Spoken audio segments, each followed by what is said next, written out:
thought that I had explained this enough before in the past, but judging by the comments I'm still getting, I think there's still some confusion. And I'm only going by what Elon has told us in regards to his new batteries. I'm going to explain to you how and why Tesla will have other form factors and chemistries aside from the 4680 batteries. It all started on battery day. Some of us, including myself, were speculating that there'll be 2 or 3 different types of batteries announced. It sounded plausible, as obviously you want energy-dense batteries for cars, but for energy storage you want low cost. And density is obviously a minimal factor with battery storage, as they likely don't move for 30 or so years. 30 years? That's a guess. But if they can survive 2 million or so miles with perhaps 80% degradation, then that's a lot of cycles. On battery day, what we were shown were the 4680 batteries with 3 different types of cathode, all under the assumption of the same form factor, i.e. 4680. One of the cathodes that was mentioned was iron-based and indicated that it will be suitable for standard range, the compact and energy storage. This was huge. Tesla had just announced they were going to make their own LFP batteries too. Very few people realised this or understood the consequences. Prior to this, the main focus of battery day was, will Tesla make a car with a 1,000,000-mile battery? And will they make a battery with an energy density that is actually suitable for a semi-truck? Yet there it was, iron-based cathode for long cycle life. As the entire event showcased the 4680 battery and the advantages of such a battery, it was generally inferred that the iron-based LFP battery will be of the 4680 form factor. There are 3 different form factors: cylindrical, prismatic and pouch. Tesla currently uses cylindrical in all their vehicles except their standard range, which use prismatic batteries supplied by CATL. The cylindrical batteries are supplied from Panasonic and LG in the 2170 size, except for the Model S and X that use the 18650 size. The pouch form factor batteries have been deemed not suitable for EVs due to them being the most dangerous form and most likely to catch fire, which is what GM like to use. That company is a disaster. Therefore, the community overall was under the assumption that the size of the LFP batteries would also be 4680, which I also believed too. Now, a lot of people also get mixed up with 4680 chemistry and 4680 size. In fact, 4680 batteries are exclusively for Tesla. This was the name Tesla gave to the battery. The actual industry size is 46800, so Tesla coined the term 4680. But people often throw around the size of the battery as the chemistry too, as if they're the same thing. But the internals of the 4680 battery might be a lot different from another manufacturer's 4680 battery, or 46800. 4680 seems to be the optimal size for EVs when it comes to range and cost. However, there are also thermal management issues involved with a larger cell battery. Part of the genius of Tesla's batteries is that they've gone with a tabless design. This facilitates the thermal management, but it also dramatically improves production speed, as the production line doesn't have to stop and start each time to add tabs into the batteries. Production speed is one of the key elements in Tesla making their batteries. I keep saying this, but Tesla need to make a lot of batteries. At their previous rate, they would never be able to make enough batteries to transition the world off fossil fuels. It was going to take too much time. To give you an idea, Tesla alone are targeting 100 times the capacity of the 2170 factory in Nevada before the end of this decade. This was not a viable possibility with 2170 batteries, hence why Tesla had to find a better way, and they looked at various other manufacturing techniques. For example, bottling facilities, canned food and medical manufacturing techniques, and came up with the solution that they felt was the fastest. This was going to be a cylindrical form factor too. Now, just stop and think there for a second. 100 times compared to the Giga Nevada facility. That is 2 orders of magnitude more. Now, I know some of you like to play devil's advocate in that the competition are actually doing a reasonable job and that I'm too critical and that consumers will want to buy Hyundai's or some other manufacturers and I'm being too critical, too biased or just too big a fanboy. But if you say that, then you simply haven't got your head around this factor yet. This is not my opinion. This is math, and it's not even particularly difficult math. The other auto companies are building fabs that are similar to Tesla's Giga Nevada, granted with larger capacities, but building battery manufacturing facilities takes a long time, along with all other associated supply chain issues. Also, when Tesla did it, there was no one else also trying to secure said supply chains, engineers or materials. Now, all auto manufacturers are scrambling for the same resources. They're also throwing something like a collective $1/4 trillion at this to hope it will somehow speed up the process. Tesla is doing this at something like 1% of that cost and will have a much higher production rate of batteries than all of them combined. how are they going to catch up?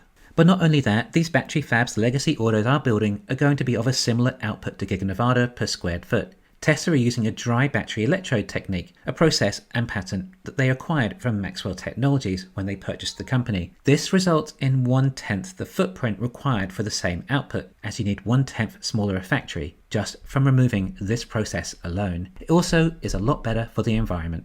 So legacy autos have to build these enormous factories at horrendous cost with less skilled engineers and less advanced technology at slower speeds. Do you get it now? It's all about batteries. And Tesla will be able to make them faster and more feasible by orders of magnitude.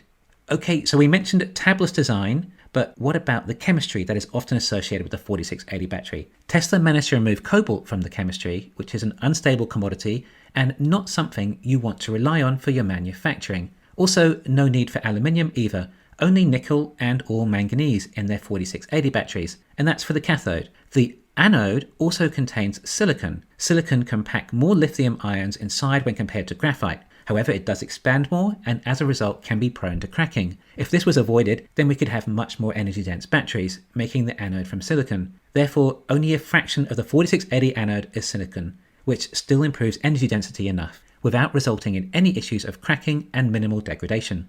Alright, we've discussed the form factor, the battery size, and the chemistry of the 4680. Despite the entire purpose of this video being that Tesla will make a new battery that won't be 4680. Like I was saying, we initially assumed Tesla's LFP battery to be of 4680 form, but in the Q2 earnings call, Elon explicitly said, so right now we kind of have the Baskin-Robbins of battery situation, where there's so many formats and so many chemistries that it's like we've got like 36 flavors of battery at this point.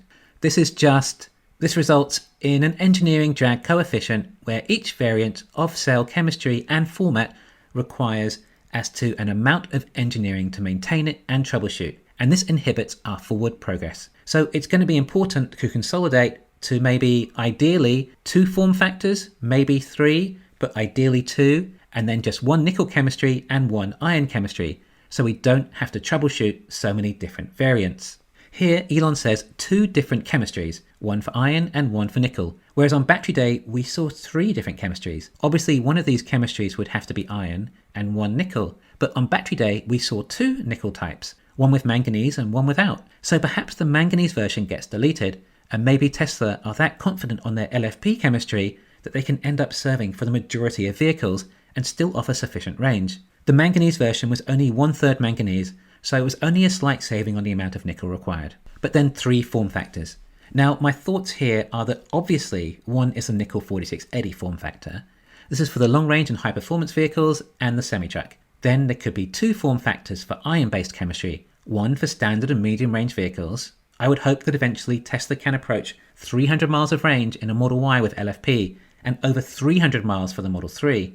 These will be cylindrical, not prismatic, despite CATL using prismatic for their LFP batteries. Cylindrical can be manufactured the fastest, and the clock is ticking.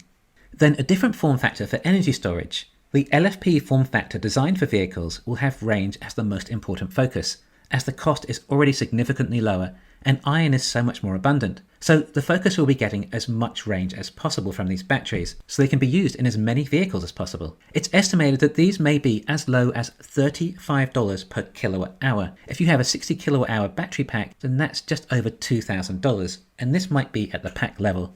Cheap enough is cheap enough. Increasing the range of the vehicle by 20 miles is far more important than trying to save, say, $5 per kilowatt hour at this stage, as adding even only $1,000 extra onto the cost of the car if it's suddenly suitable for 20% or even 50% more consumers is a much bigger deal. The extra cost may not be in the battery either. It might mean LFP vehicles need a more expensive and efficient powertrain or motor instead. And it's not just that LFP is cheaper, it's that iron is more abundant. And we can make that many more batteries and thus cars as a result. EVs are going to be so much cheaper than ICE cars anyway. And as for the potential third form factor, which would also be LFP, I would say it likely this would be what is used for energy storage. And whereas the vehicle form factor would be focused around density, trying to improve range, well, this one would be oriented around cost. We need as many batteries for energy storage as we can get. Right now, Tesla are not even making a profit on their energy business. We would hope that this dramatic reduction in cost makes energy storage that much lower cost, and significantly profitable to Tesla. Elon said at the shareholder meeting, "But for our standard range vehicles and for stationary storage, I think all of that will move to iron-based, iron cathodes. And iron is also extremely plentiful. Nickel is not rare, but there is some 10x to 100x more iron than there is nickel. So moving to an iron-based chemistry, which is sort of finally at the point where it's competitive on range when combined with an efficient powertrain, I think that will be the vast majority of batteries in the future will be iron-based. So I do not see any shortages. It's just a question of making all the equipment to kind of process that into a cell and into a pack." And on the Q2 earnings call, Elon also said, "And I think long term, possibly all, there's a good chance that all stationary storage, that is Powerwall and Megapack, move to iron." So Powerwalls will also become iron-based, which makes sense as they're still very expensive currently, and a Powerwall will become a necessity in every home within time. To answer one of your other questions, no, Tesla will not outsource the manufacturing of their LFP batteries. They're going to be made in-house. They're going to be their most important product in the transition. Elon has already said 2/3 of vehicles will have them, and has said all the stationary storage will move that way. I think he's underselling this in the vehicles, especially when you factor in the compact Tesla, then it would probably be closer to more like 80% of vehicles will use LFP. Either way, even if it's 2/3 of vehicles, that's 5/6 of all batteries being iron-based when you factor in energy. But I think it'll be closer to 90% within time. And where will they be built? Well, I think they'll start with pilot lines at Giga Nevada possibly, as they ramp down 2170 batteries due to them being replaced by 4680 batteries. From there, well, it won't take long to build a new battery factory for them in Shanghai or Texas, or probably a little bit longer in Germany, but will happen eventually. They will be the largest battery fabs on the planet. Thanks for listening. Please hit the thumbs up and subscribe. You can follow me on Twitter and talk to me on Patreon.